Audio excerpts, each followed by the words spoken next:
5, we're going to talk about personality and values.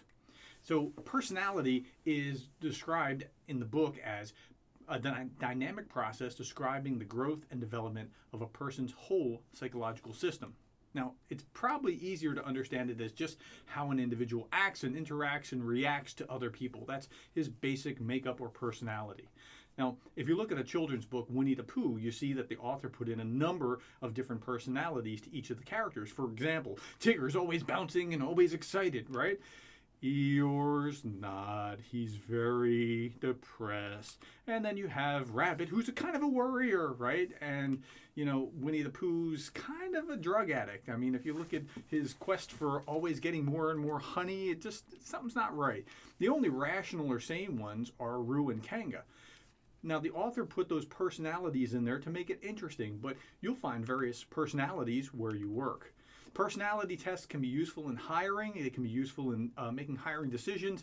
You want to look for diversity. You don't want all of the same personality type, because then you won't have the range of personality types that you need. And you need to seek fit not only with personality type to the job, but to the organization. Now, there are personality tests, and they come in basically two major varieties, where there's self-reporting and then there's observer rankings. Most common is probably self-reporting, like the Myers-Briggs, which we'll talk about in just a little bit, where you're, bubbling in which is your personality type. Are you an E or an I or an N or a T? But observer rankings are actually a little bit more powerful, because other people are telling you what they see, and sometimes they can see things that you can't.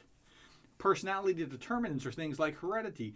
Now, when we look at this concept, we're just talking about things like what we see, what's been inherited, your facial features, your gender, your temperament, physical stature. Now, your temperament can change, but there's probably a default setting that you have to really work on to try to get it to change, and it's a good question as to how far it can change. Now, personality tests we talked about just a little bit ago are things like the Myers-Briggs type indicator, and in the Myers-Briggs, you have things like extroverted or introverted, sensing versus intuitive, thinking versus feeling, perceiving versus judging. What that means, so for example, extroverted versus introverted.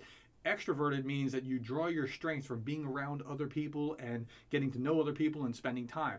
Introverted means that saps your strengths, or you draw your strength by being alone. Then you have sensing versus intuitive, and sensing means that you believe or draw on your 5 senses. Intuitive means you kind of have a hunch about things, or you believe you're unconscious, or you listen to that or relax into that. Then you have thinking versus feeling. Do you rely on your head, or do you rely on your heart to make decisions? And then finally, and this is the worst named ones, judging and perceiving. Now, judging is you want order, structure, you want it done, signed, sealed, delivered, as opposed to you want flexibility and openness. That's judging versus perceiving. Terribly named, but that's what that means. Now, when you get through all 4 of those characteristics, you have something like you're an ENTP, or you're an INTJ, or some variation in between, and that tells you about your temperament. And when you read your description about what you are as your Myers-Briggs type, you'll get to understand a little bit more about you. But that's self-reporting. It'd be interesting to see if other people did the same about you, if it would come out the same way. Now, you also have the Big 5 personality model. The Big 5 personality model has a lot of research behind it, and Timothy Judge, one of the co-authors of the textbook, has done a lot of scholarly work with the Big 5. And the Big 5 are things like extroversion, agreeableness, conscientiousness, emotional stability, and openness to experience. One way of remembering that would be the acrostic ocean. It's out of order, but that's okay. And the Big 5 appear in many cross-cultural studies, and so it corroborates what's been found in the United States in the research that's done here and in Western Europe. If you think about how these work out, if you're high in extroversion, for example, if you're high in extroversion, you should probably work well with a team. If you're high in agreeableness, you'll probably do well in a supportive rather than a real competitive culture. If you're high in openness to experience, you're probably the kind of person that wants to be in a creative or innovative environment. Those with high emotional stability tend to have higher job satisfaction. And those that are conscientious, now that's the best predictor of job performance, is those that are high in conscientiousness. Now, different people will ebb and flow in the levels of each of these, and that's okay. But it'll help you understand kind of where you are and how you might fit. Now, we also want to talk about the Dark Triad with the Myers-Briggs and the Big Five. We're talking about good kind of qualities. Here, not so much. It's called the Dark Triad for a reason. So we have Machiavellianism, Narcissism, and Psychopathology. Now, Machiavellianism is the degree to which a person is pragmatic, maintains emotional distance, and believes that the ends justify the means. It's named after Niccolo Machiavelli, who wrote The Prince. And in this, he said, it's better to be feared than to be loved. This is how he's telling a prince how to stay in power. And so it's not something that you want to necessarily emulate, one, as a human being, but second, as somebody who wants to do well by their people. You just want to leave that kind of thing alone. Narcissism is a tendency to be arrogant and to have grandiose sense of self-importance, require excessive admiration and sense of self-entitlement. Now, I was in class the other day and somebody was telling me that they had a manager who required you to like them. Now, that's way above and beyond anything that I've ever heard of. I mean, we all want to be liked, but no, you have to like me or there will be consequences. That's narcissism talking. And anybody who acts that way, even if they won't say it, that's narcissism. And then psychopathology is a tendency to have a emotionally devoid, lack of concern for others, lack of guilt or remorse. Doesn't matter if I harm another person, I don't really have a conscience and feel it. That's bad. You don't want to be anywhere within the Dark Triad. Now, let's shift gears a little bit and talk about values. Values are basic convictions about what is right, good, or desirable. And so a value system can be either a terminal value system, what we think about how the world should be, or instrumental about how we get there. And so how you look at your value system is really important.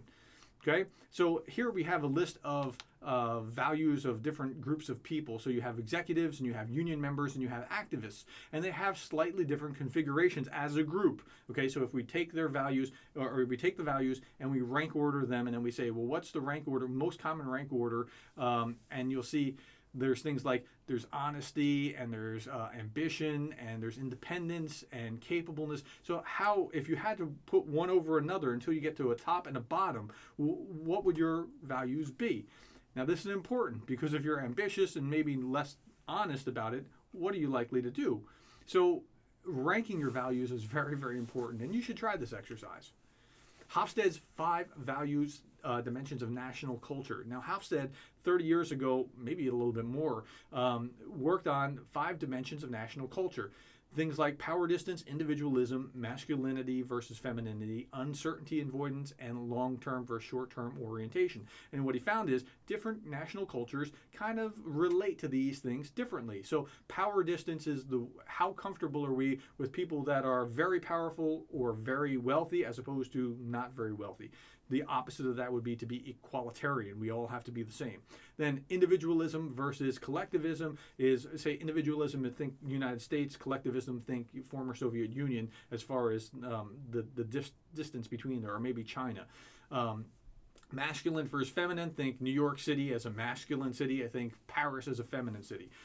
Uncertainty avoidance, how comfortable are you being, are you not knowing everything, having a little chaos. And then finally, long-term versus short-term orientation, planning for the long term, like some Arabic or maybe a Japanese culture or something, thinking very long-term as opposed to short-term, we have to have it now kind of orientation. And different cultures have different denominations of this, and it's not looked at as either good or bad, but just this is different. This is how different groups operate.